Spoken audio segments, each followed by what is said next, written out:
Hey there, welcome to day 32 of 100 Days of Code. Now today we're going to be learning about email SMTP and the datetime module. Basically, we're going to learn how to send email using Python code, and we're going to determine when we send the email using this datetime module. And once we've learned all of those skills, we're going to be building a really interesting and possibly helpful tool where we can automate a happy birthday email to all of our friends and family.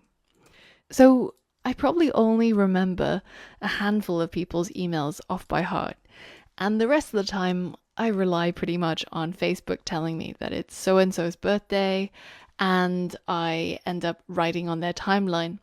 But if Facebook didn't tell me, I would probably not remember. Now, I know some friends of mine are really good at remembering everybody's birthday, even if they don't go on Facebook, and they'll send you a message every year showing how good of a friend they are, and it always makes me feel a little bit bad inside. So what's our solution? To remember everybody's date of birth? No. We're going to build a Python program. And this Python program is going to be the automated birthday wisher. All we have to do is create a spreadsheet of all of our friends' birthdays and then create a bunch of emails, and we'll randomly pick an email to send to each of these friends.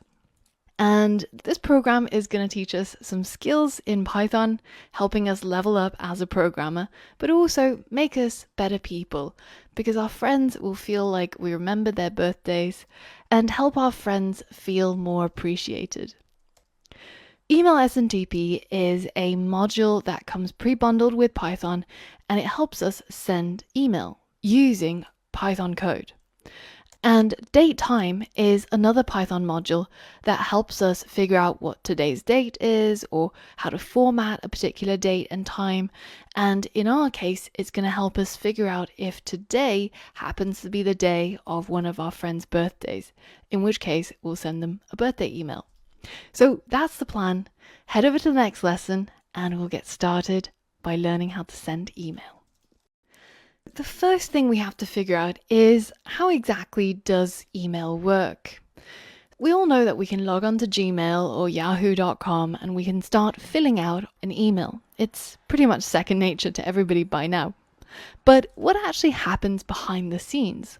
Well, let's say that we have a sender, Angela@gmail.com, and a recipient, Timmy@yahoo.com. Now, in order to send this email from my Gmail account to another email account, what happens behind the scene is that there's a Gmail mail server which will receive my message, and then there's a Yahoo mail server which will store the message until Timmy logs onto his computer and logs on to yahoo.com, which downloads the email from the Yahoo mail server. So this email is going to move between all of these steps. And in order to do this, it relies on something called SMTP, the Simple Mail Transfer Protocol. And this contains all of the rules that determine how an email is received by mail servers, passed on to the next mail server, and how email can be sent around the internet. Now, a good analogy for SMTP is if you imagine these mail servers as a post office and Timmy's computer being the mailbox, then SMTP is basically the postman who knows how to handle the email and take it to various post offices and eventually put it into Timmy's computer. So in Python, there's a module called smtplib, which allows us to use SMTP to send our email to any address on the internet. To start, I recommend setting up 2 fresh email accounts. Create a new email account with Gmail and also create a new email account with Yahoo. These new email accounts will be perfect for testing your code and following along with the video tutorials. Plus, we'll be making those email accounts a little bit less secure to test our code, so that's another reason to set up some testing email addresses for now. After you've set up your new email accounts, head over to the course resources and download the zip file with the starting code for today's lessons. And then we're going to open that up using PyCharm. Now, I want you to take a look inside the starting project. There is a main.py file, and there's also a quotes.txt file. Don't worry about this file for now. We're going to come back to it when we explore the datetime module.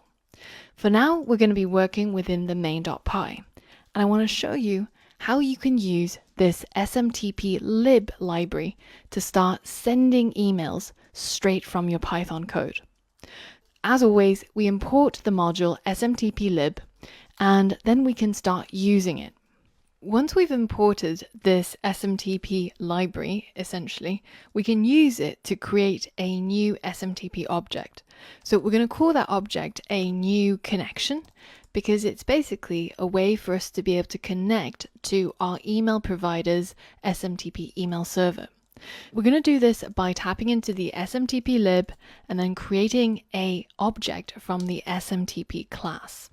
Now, when we create this object, one of the things that we should specify is the location of our email provider's SMTP server. Now, for Gmail, it's simply smtp.gmail.com, but it's different for every email provider. So that means if your email ends in @gmail.com, then this would be how you would connect to your email server. In our case, I've created a testing email called appbreweryinfo@gmail.com, and this part that's before the @ is the identity of my email account, and the part after the @ is the identity of my email provider. So in my case, I need to connect to smtp.gmail.com.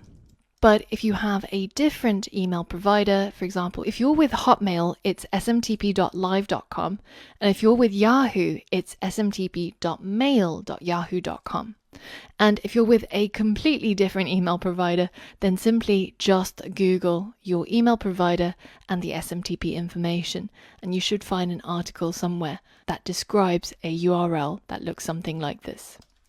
Once I've created my connection, the next thing I need to do is to go ahead and call start TLS. Now, TLS stands for Transport Layer Security, and it's a way of securing our connection to our email server.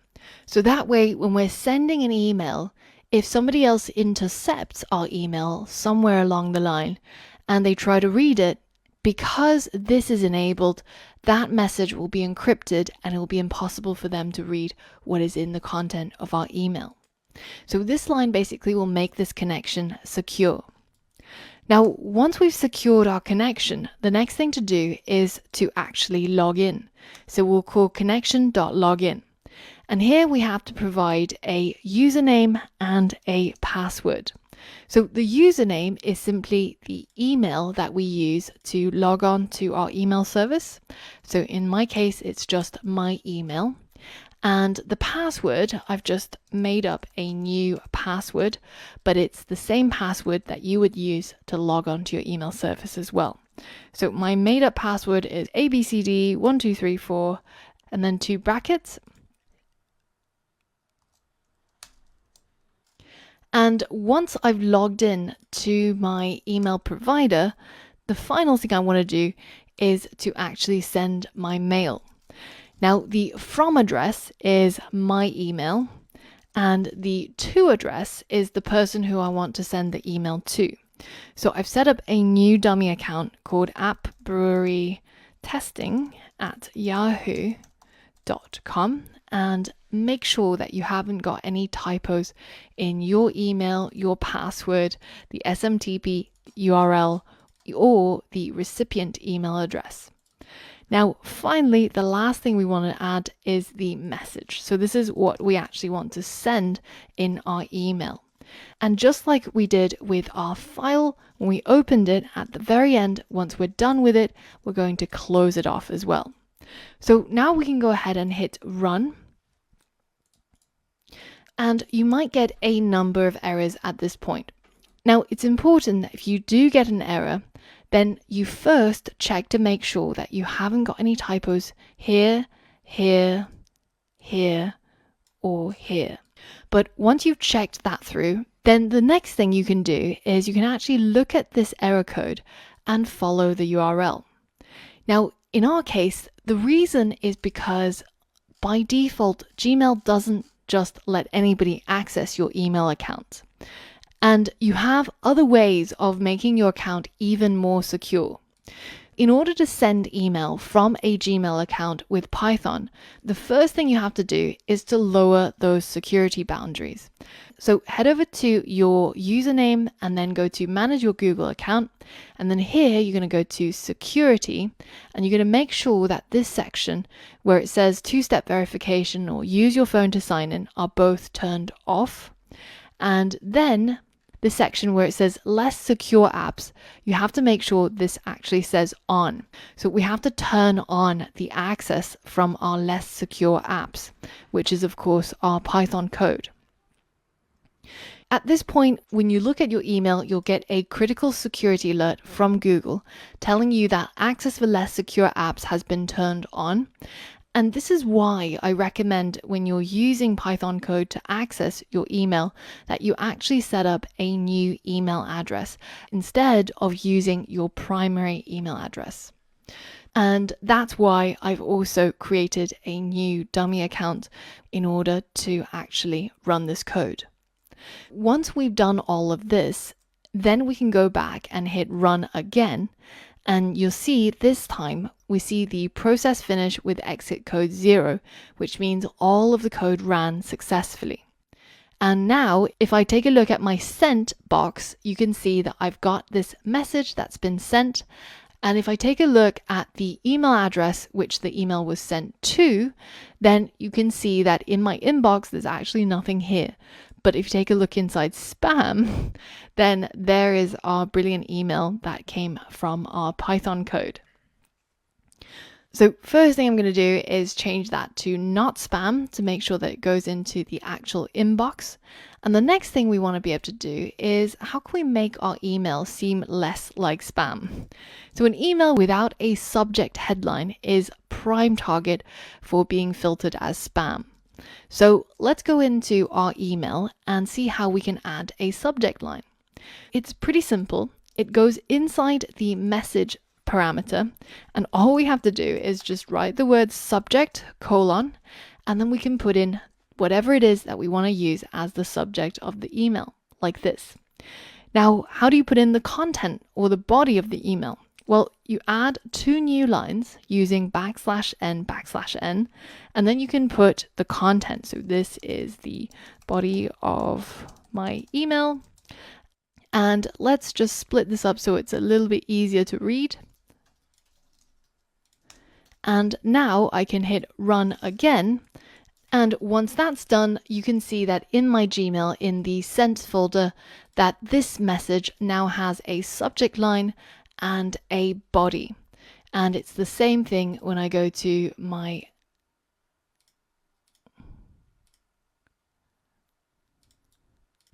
and when I take a look at this new email that came through, you can see the subject line and the body of the email being separated. Now, we can actually avoid having to write this line connection.close if we do the same trick as we did with file opening. We use the with keyword. So we can say that with smtp.smtp to create the connection, and then we save that as the connection. Then we can indent all of the rest of the code inside this block, and once it's done with sending the email, it will close off that connection automatically. So this is how you could send email using Python and smtplib. Now, there's quite a few things here that are prone to errors, especially given that we're typing a lot of things in plain text, like our email, our password, and a bunch of things. So if you're getting errors when you're running your code, or if it's not doing what you expect it to, make sure that you've checked against all of these strings and it's actually what you expected it to be. Secondly, make sure that whichever account you're sending from, that you actually go ahead into the account and modify the security settings. For example, let's say I wanted to send from this email address. So I'm going to put that in here, and then in this case, the email server I need to connect to will be Yahoo's email server, which is under the URL that I showed you before, smtp.mail.yahoo.com. And that is actually not enough. So let me just change my recipient. And I hit run. This is the error that you'll see. It says SMTP server disconnected, connection unexpectedly closed. Now this could be down to a number of reasons, for example, a typo in this part, but also if your account doesn't actually allow less secure apps. So on Yahoo, the process is a little bit different. You have to go into your account, go to account info, and then go to account security. And you'll have to log in again and generate a new app password. So we're going to create a new app and we're going to give it a custom name, Python code, and then click generate. And now we have a app password to use for our Python code. So now back over here, we change this password to the one that we just copied over. And now if I hit run, that error should go away and we should get process finished with exit code 0. And when I take a look over here in my inbox, I've got my email from appretesting@yahoo.com. So check your security settings, check your spam, and check that you haven't made any typos. And if none of that works, then just simply try doing everything I did in the video, but with a new email account that you set up with Gmail. Then you can use the same SMTP address and the same process that you saw in the video to try this out. In this lesson, I want to talk to you about the Python datetime module. This is a really useful module that helps us work with dates and time. Going back to our day 32 start project, I'm going to comment out everything that's there. And then I'm going to import our datetime module. Now again, this is a module that comes preloaded with Python, so you don't have to install it. Now, one of the most useful things to get with datetime is the current date and time. And you can write Python code to get that from the computer. Inside this datetime module, there is a class called datetime, as denoted by the C here. And this is how you get to that class. So to get to that class, you tap into the datetime module, and then you get to the datetime class. Now, this is really confusing, so I prefer to rename the datetime module and give it a as, so we can shorten it to just DT. And that way we can say dt.datetime, and that looks a little bit more easier to understand than before. Now, inside this datetime class, there is a method called now, and this gets you the current date and time. So if we save this into a variable called now, and we go ahead and print now, then when I run this code, you can see it prints a very long string showing you the current year, month, day, as well as time in my local time zone, with a high degree of accuracy here. Working with that particular string is not very easy. If you wanted to check something like if now is the year 2020, then you can't really do that with just a string like that. That's why once you've gotten the now object out of this method, because this method of course returns and it gets saved inside here, then we can tap into some of its attributes. So for example, we can tap into the year. So let's save that as the year. And if I print that, you can see it just gives us the year as a number. And if I do a type check on that, you can see that it has a class of integer. Whereas if I do a type check on now, it has a class of a date time object. So this way, if we manage to get hold of the year as a number, then we can say something like, well, if the current year is equal to 2020, then we will print something like, and because this rings out as true, then that gets printed out. In addition to the year, we've also got month, day, hour, minute. So you can basically tap into anything in that date time string as you need. So when you write now and you write dot, you can see that there's the year, day, month, hour, minute, microsecond, second, and you can get to the specific part of that date time that you need. You can even call other methods like weekday. For example, if we want to know which day of the week it is, so Monday, Tuesday, Wednesday, then we can simply tap into now and call this weekday method. And now if we print out this day of the week, you can see that it gives us a number. So remember that computers start counting from 0. So 1 means that it's actually the second day of the week, which is Tuesday, as you can see up here. So we've seen how we can get hold of the current day, year, month, and whichever property you're interested in for today. But what if we wanted to create a datetime object of our own, setting it to a particular date of our choosing? Well, let's say that I wanted to create an object that stored my date of birth. Well, then I would tap into the DT module and create a new datetime object from that class. Now I get to specify, well, what is the year? What is the month? What is the day? And I can even go even more specific, like which hour was I born in? And you'll notice that in here, when you look at the parameters, the year requires an integer, the month requires an integer, and the day requires an integer. But after the hour, we've got this ... as does the minute and the second. And this is because they have default values. So if I delete this, the only things I'm required to give when I'm creating a new datetime object is the year, month, and day. Let's say that I was born in 1995.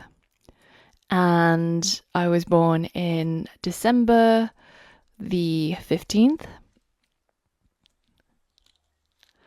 Now, if I print this date of birth object, you can see that we get 1995, 12:15, and the time in hour, minute, and second are set to the default values of 0. If I wanted to be more specific and I wanted to set my hour of birth, let's say I was born at 4 a.m., then we can set the hour and that updates that default value. So now we've seen how we can tap into the current datetime and also create any datetime object from scratch. Then it's time to put this into practice and use it in our project. Now, let's put what you've learned into practice by creating a Monday motivational quote email application. To get warmed up, we're going to create an application that looks at the current date and time, and if it happens to be a particular day of the week, let's say a Tuesday, then we're going to email ourselves a motivational quote. So I found 101 Monday motivational quotes from a place called the Positivity blog, and I'll link to this as well. But the idea is that we all need a little bit of a boost on Monday mornings, and getting an email from Albert Einstein might just be the little nudge that we need in order to push us onto a successful week. So that's the idea. And if you take a look in the starting project that you've already downloaded and opened up, there should be a quotes.txt file. And here on each line, I've placed the quote from the Positivity blog, and it's got the quote and person on the same line. So you can use what you've learned before, where we went into how to read files, how to open files, how to create a list of all of the lines inside a particular text file, And you can use that along with what you've learned about sending emails to check and make sure that the day of the week is your current day of the week, because obviously you need to test this. Instead of setting it to check for Monday, I want you to check for the current day that you're on. So if it happens to be Tuesday, then check for Tuesday. If it's Saturday, then check for Saturday. And I want your Python code to make that check. And if it matches today's weekday, then to send an email with a random quote from the quotes.txt. That's the goal. So I want you to pause the video and give that a go.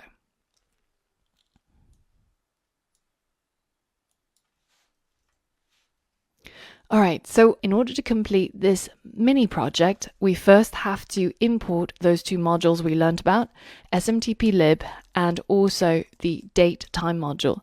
And again, I'm going to import it as DT, so give it an alias.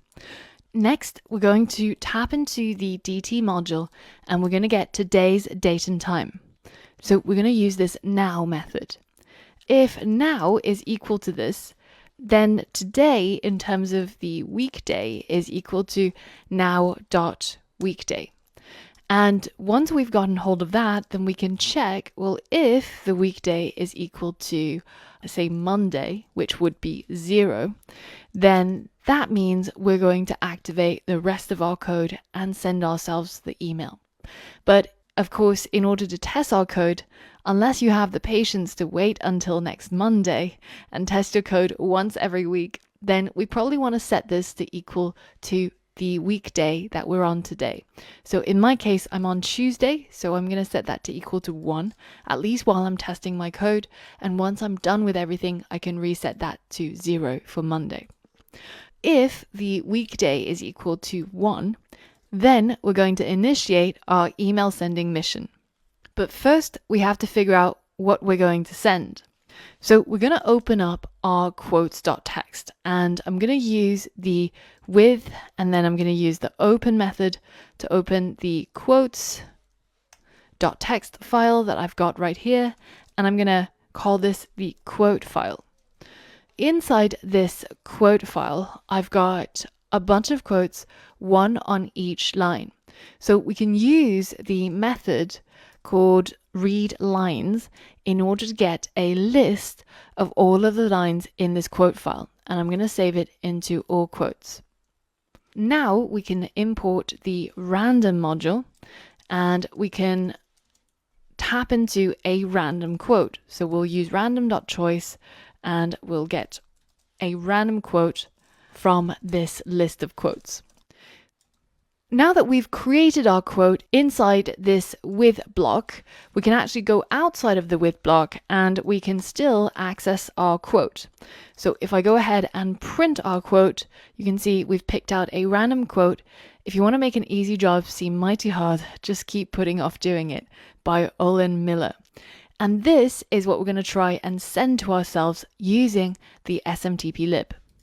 Again, inside the same if statement, we're going to create a new connection, which is created from the smtplib and the smtp class.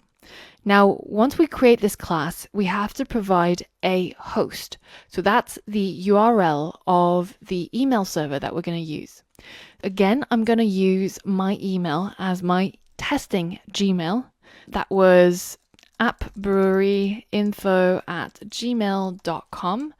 And then I'm going to put in my password as well as a constant.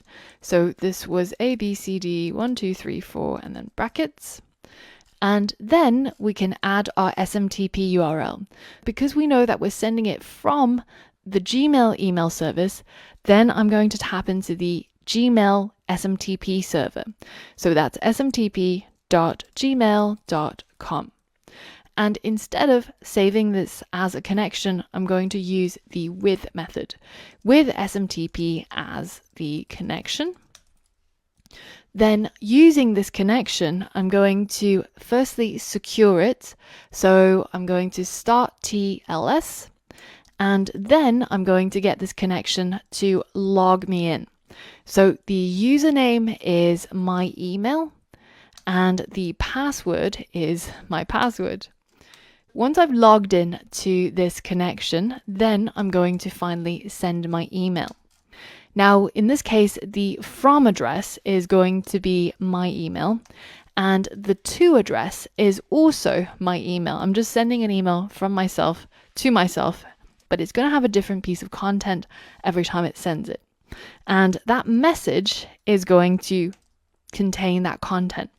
So I'm going to change this into an F string because firstly, I want to have a subject, which I'll call Monday Motivation. And then we know that we can add the content by adding 2 line breaks. So let's format this so that it's easier for you to see. And I'm going to put it onto separate lines like this. Now, after these 2 new lines comes my content, which is basically going to be my F string that's going to insert my quote right here. So now with all of that done and making sure that our weekday is set as the same day as today. So weekday equals 1, that is Tuesday. Weekday is 0, means it's Monday.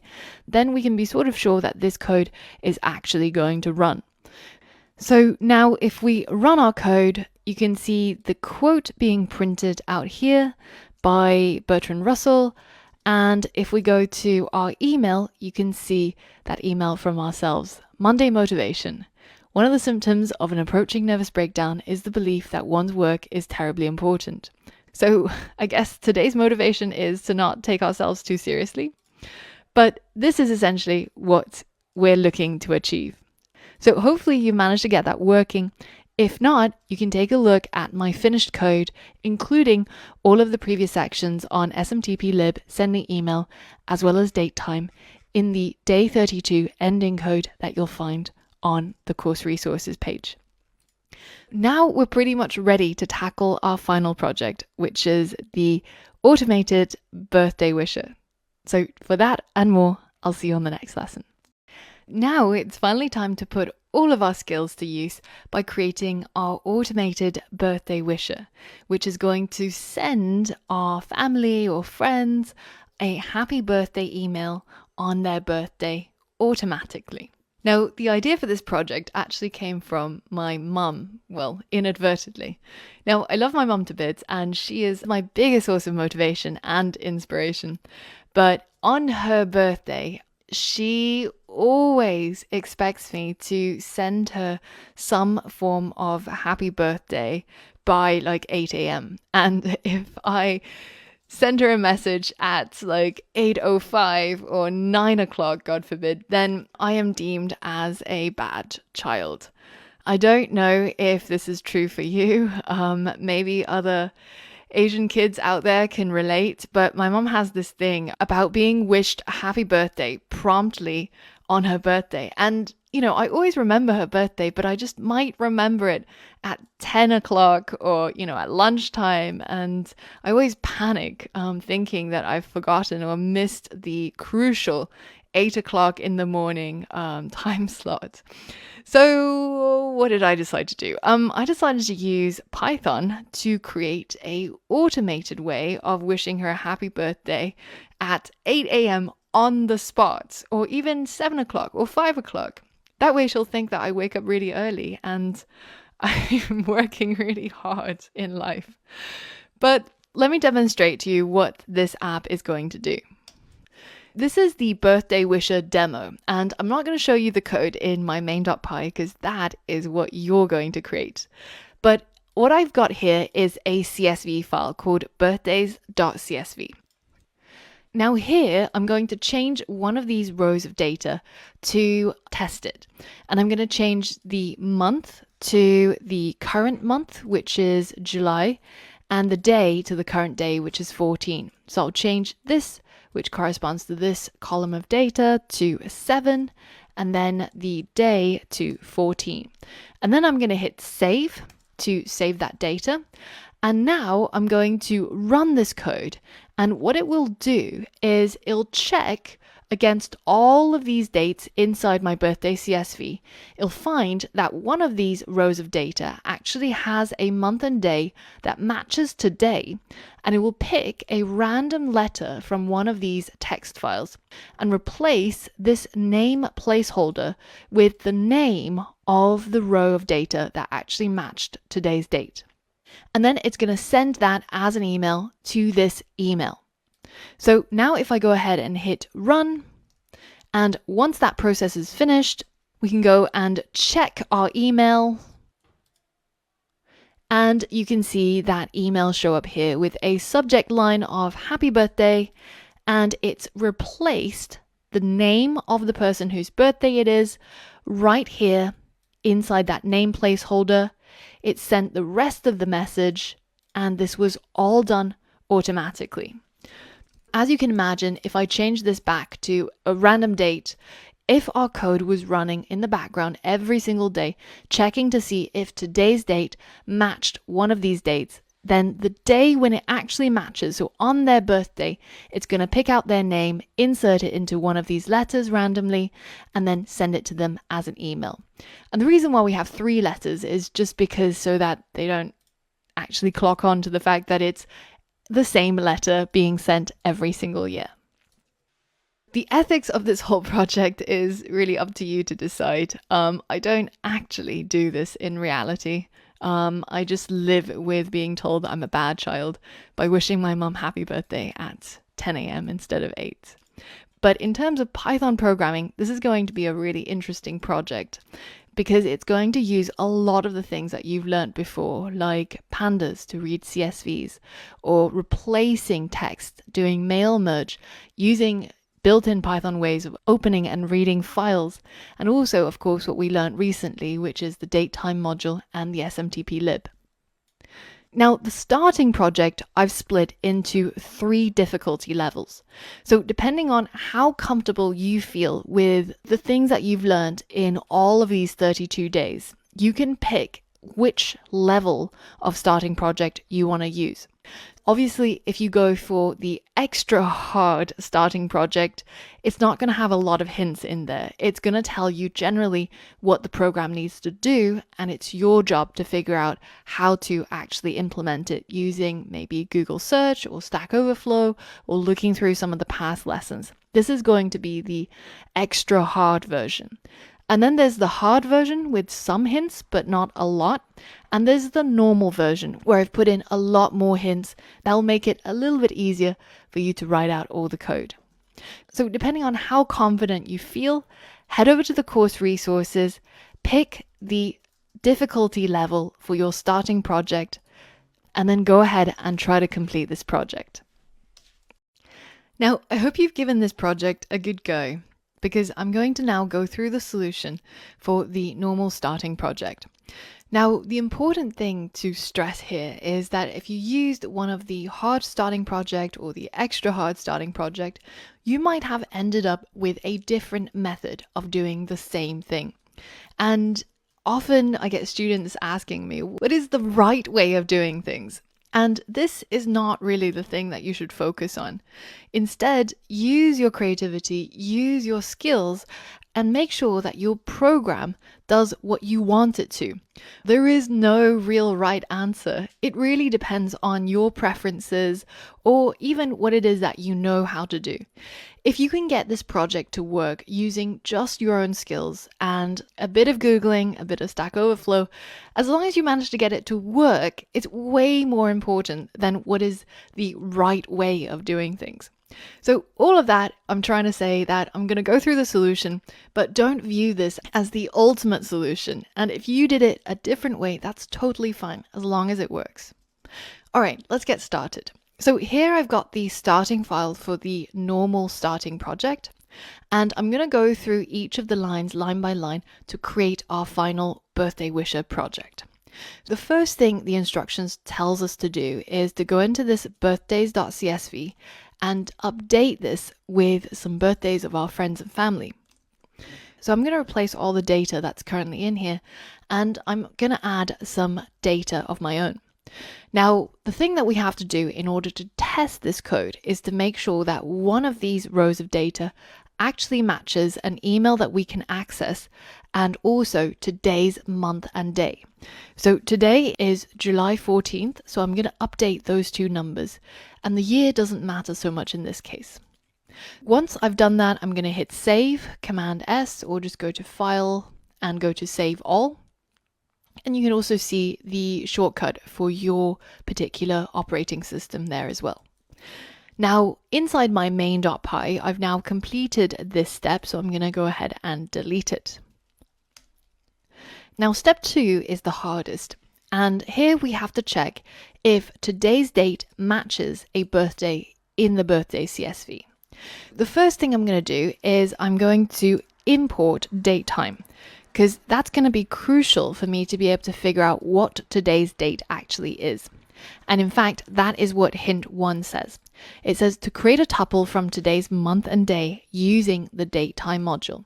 This is essentially what we want to create. So how do we get hold of today's month? Well, we can use the datetime module and then the datetime class, and then we can call now, and we can get hold of the month like this.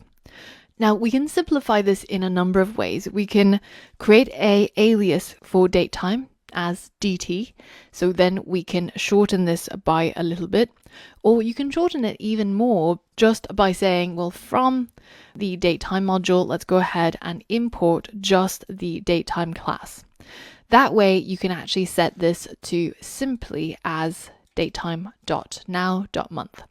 Then we have to get hold of today's day, so we could copy this, and instead of getting the month, we could get the day. So now we've created today.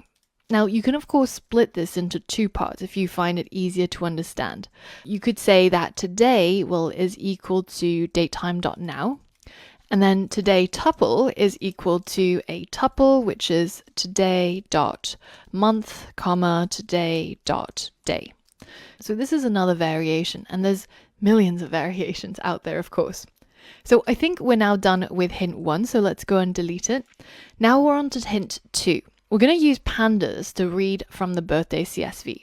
So we're going to import pandas, and once we've imported that, we're going to use pandas to read CSV and then provide our file name, which is birthdays.csv. So I'm going to save this as a variable called data. And remember, this is now a pandas data frame, which we can use to do a number of things with, including using these instructions to create a birthday dictionary. So what we're going to do is we're going to create a dictionary comprehension, and I provided the template here for you already. So you can use that iter rows in order to iterate through our data frame that was created here. So data.iter rows. And then we'll get hold of the index of each of those rows and also the data in each of the rows. And then we could create a new dictionary with a new key and a new value from all of these things that we've iterated through. What is that new key going to be? Well, it's going to look something like this, right? We're hoping to create this birthday dictionary using this particular format. Now, the key is going to be a tuple that consists of the birthday month and the birthday day. So let's replace that new key with a tuple. And the birthday month is of course going to come from our data row. So we're going to say data row, and then we can either use square brackets or we can use the dot notation to get hold of the data in this month column. So you can either say data row dot month or data row square brackets and then month like this. So it's totally up to you. And then the next item in the tuple, which is still in the key, so we're still before the colon here, is going to be the birthday day. So that's going to be the data row, and then we have to pass in the name of the day column, which is just the word day. Now, once we've done that, then we have to provide what is the value for each of these key value pairs in our dictionary. Well, what we actually want is the data row, so the entire row of data. And we want it to look a bit like this. So we have our tuple with our month and our day as the key, and then the value is just the entire row of data. So we can simply replace this value with our data row like this. Now we're pretty much done with this part, and we can delete all of these bits of hints and comments, and I can delete this example code as well. Now that we've got our birthday dictionary, the next thing we want to do is we want to check to see if today matches a birthday in the birthday CSV. So we want to check if this tuple exists inside this birthday dict and if it matches one of the actual birthday month and days. So we can do something like this. If today month, today day is in our birthdays dictionary. Now, this today month, today day is of course going to be our today tuple. And this way, with this if statement, we can check to see if this today tuple with the month and day actually exists as one of our friends and family's birthdays inside this birthdays dict. And once we've done that, then we can get rid of step 2 and move on to step 3. In step 3, we're saying, well, if there is a match, so if this if statement is true, then we're going to pick a random letter out of letter 1, 2, 3 from our letter templates inside here. To do that, we're going to need to think about the relative file path. So we have to access the letter template folder to get to each of these files. The file path will look something like this. It'll be letter templates / one of these letters, for example, letter 1.txt or letter 2 or 3. In fact, this particular number is going to be something that we're going to generate randomly, and we're going to put in there as a f string. So I need to now import the random module in addition to everything else. And we can go ahead and call the random module and get a rand int between 1 and 3. Like this. So now we've completed these 2 hints, and finally we're going to use the replace method to replace the name placeholder inside each of these letters right here with the actual name of the person whose birthday it is. Here I've linked to the documentation for the replace keyword, and this is what it looks like. For example, if we have a string like this, then we can say text.replace, take the word that we want to take out, and then the word we want to put in. In our case, we're going to have to read the text from this file with our with, open, and then the file path goes in here, and then we'll call this the letter file. And then from this letter file, we're going to get the contents by reading from this letter file. Now, once we've gotten the contents, then we can say contents.replace, and the thing that we want to replace is that hard-coded name placeholder, and the thing we want to replace it with comes from the current matching birthday. If the today tuple exists inside our birthday dictionary, then we can get hold of the entire row of data by taking our birthday dictionary and then getting hold of the item at the key which matches today tuple. Remember that today tuple is the month and day as a tuple, and the birthday dictionaries all have keys as the birthday month and birthday day as a tuple. So we've checked that this tuple exists as a key inside the birthday dictionary, and then we use the square bracket to actually access the data row for that particular match. And then we've got the birthday person. So from that birthday person, we're going to get hold of their name. And the name lives under the name column here.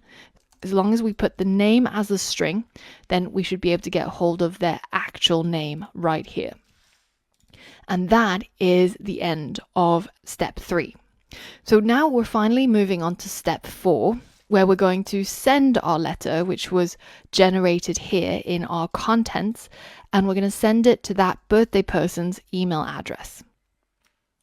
So the first thing we're going to need is to create a connection, and we're going to use the smtplib library to do that. So import smtplib, and then we're going to say with smtplib.smtp, let's create an object from that, and we have to provide the host string. So as I mentioned, before, depending on which email provider you use, it will be different.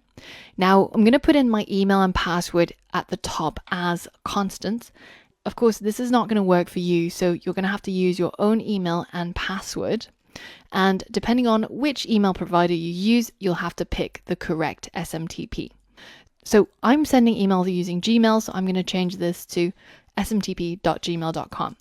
And I'm going to save this connection that I create as the connection. Step 2 is to go ahead and call the start TLS. So we'll get our connection and then call start TLS.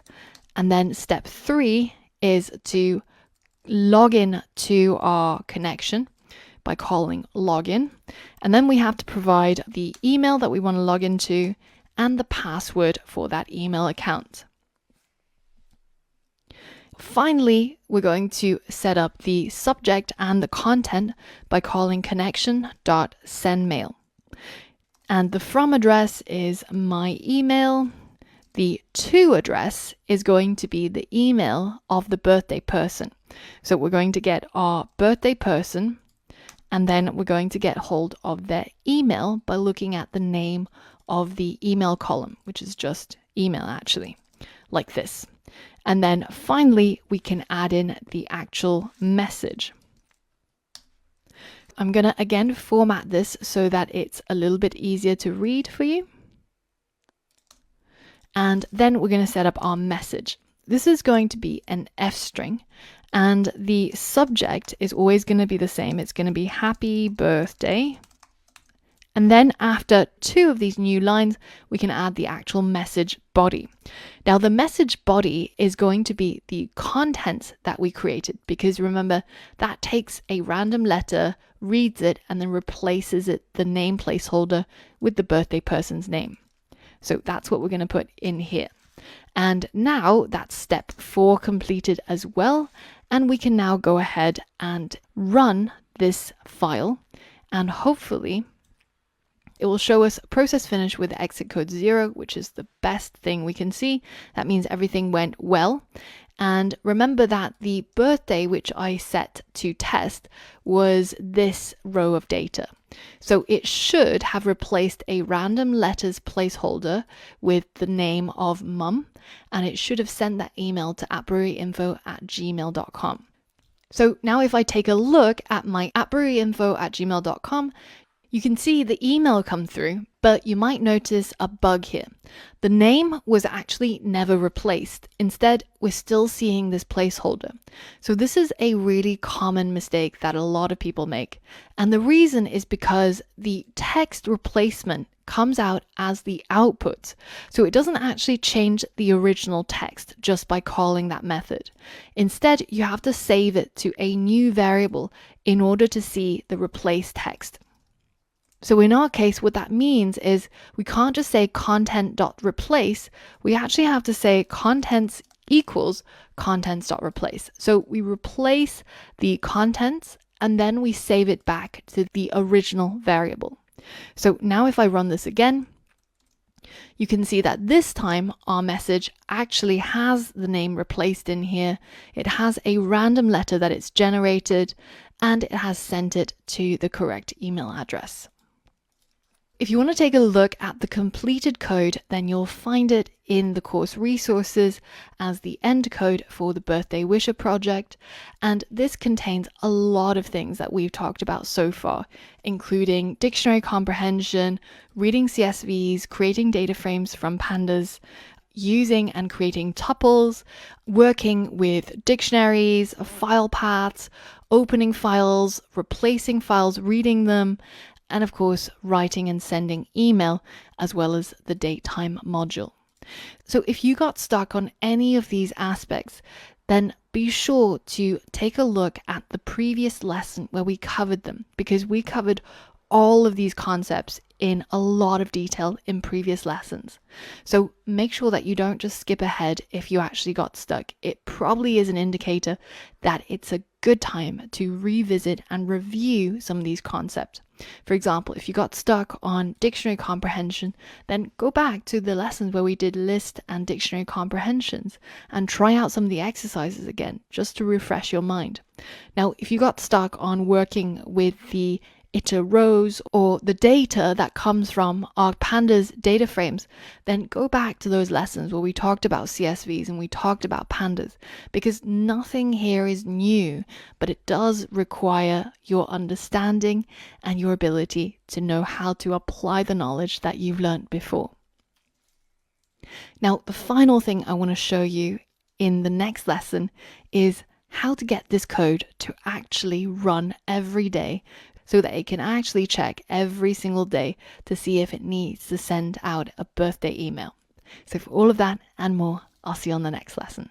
In previous lessons, we completed our automated birthday wisher Python project and also the motivational quotes on Monday's Python project. But at the moment, you'll notice that this code is only going to work to continuously check to see which day it is currently, compare it against the birthdays, and then run the code if this code is actually running constantly in the background. Now, you could, of course, open up your project in PyCharm, hit run every single day and make sure that it works.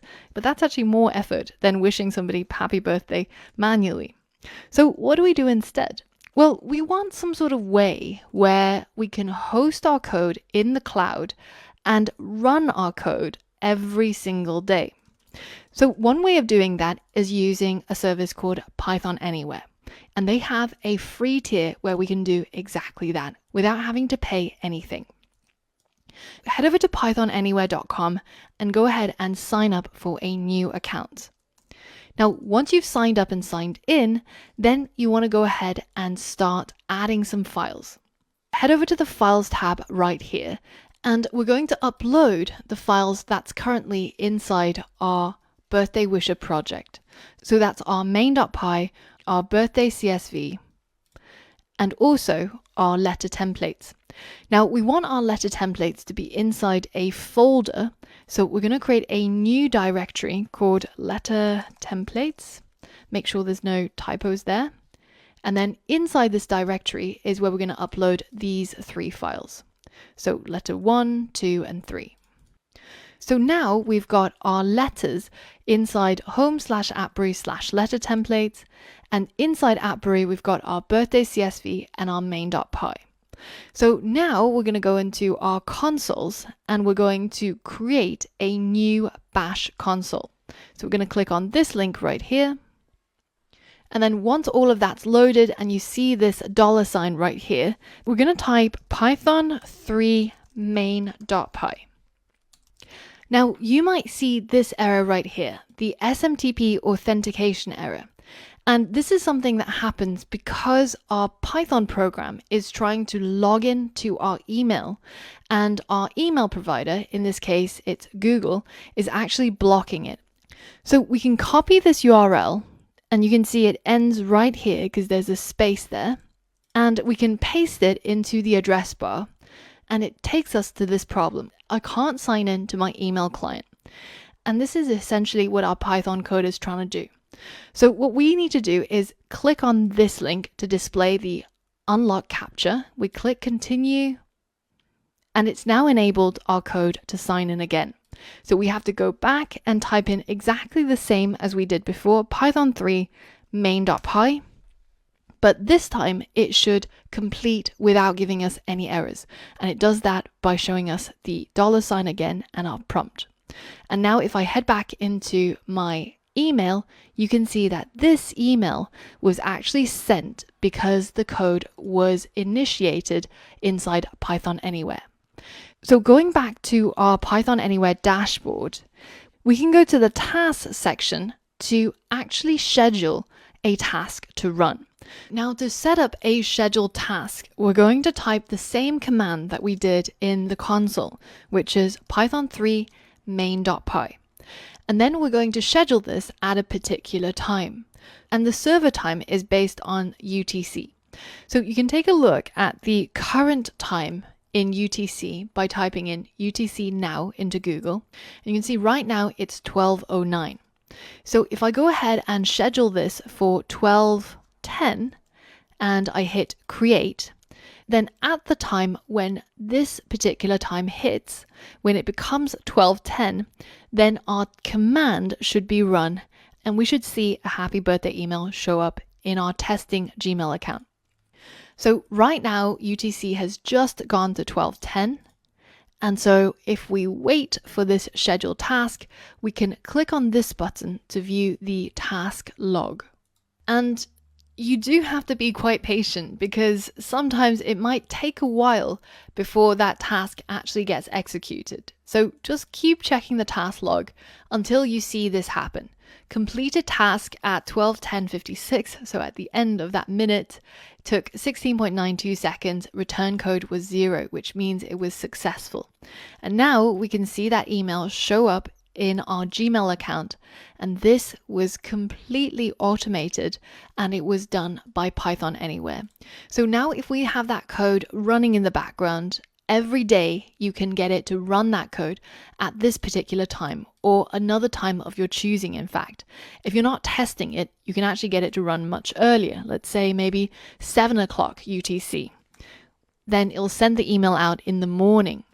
And every day it's going to check whose birthday it is in your birthday CSV and then send an email to them and do all of that fancy stuff using what we did with Python. Python Anywhere has really good forums for help and advice. And on the free tier, you can only schedule one task to run, so one particular code base. Now, I don't work for them and I have no relations to them, but I find it really helpful to have a really simple way of getting my Python scripts to run every day at a particular time. So have a look at that and you can use it if you find it helpful as well.